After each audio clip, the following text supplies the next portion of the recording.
3 days after arriving in the province, Festus went up from Caesarea to Jerusalem, where the chief priests and the Jewish leaders appeared before him and presented the charges against Paul. They requested Festus, as a favor to them, to have Paul transferred to Jerusalem, for they were preparing an ambush to kill him along the way. Festus answered, "Paul is being held at Caesarea, and I myself am going there soon. Let some of your leaders come with me, and if the man has done anything wrong, they can press charges against him there." After spending 8 or 10 days with them, Festus went down to Caesarea. The next day he convened the court and ordered that Paul be brought before him.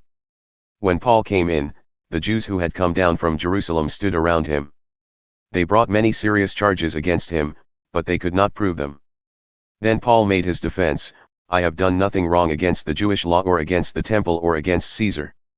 Festus, wishing to do the Jews a favor, said to Paul, "Are you willing to go up to Jerusalem and stand trial before me there on these charges?" Paul answered, "I am now standing before Caesar's court, where I ought to be tried. I have not done any wrong to the Jews, as you yourself know very well. If, however, I am guilty of doing anything deserving death, I do not refuse to die.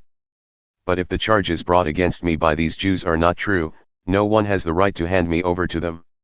I appeal to Caesar." After Festus had conferred with his council, he declared, "You have appealed to Caesar. To Caesar you will go." A few days later King Agrippa and Bernice arrived at Caesarea to pay their respects to Festus. Since they were spending many days there, Festus discussed Paul's case with the king. He said, "There is a man here whom Felix left as a prisoner.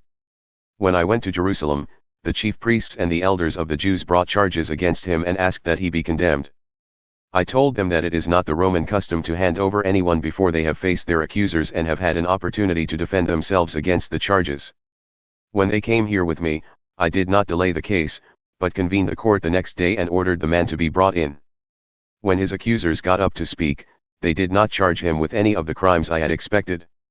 Instead, they had some points of dispute with him about their own religion and about a dead man named Jesus who Paul claimed was alive.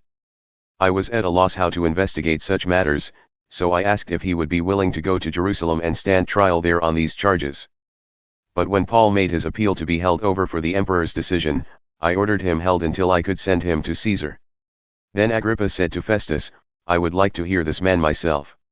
He replied, "Tomorrow you will hear him." The next day Agrippa and Bernice came with great pomp and entered the audience room with the high-ranking military officers and the prominent men of the city. At the command of Festus, Paul was brought in. Festus said, "King Agrippa, and all who are present with us, you see this man.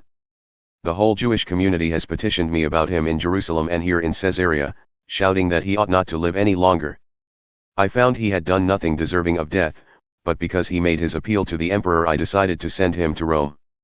But I have nothing definite to write to His Majesty about him.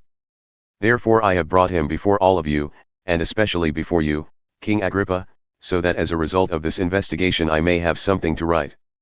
For I think it is unreasonable to send a prisoner on to Rome without specifying the charges against him.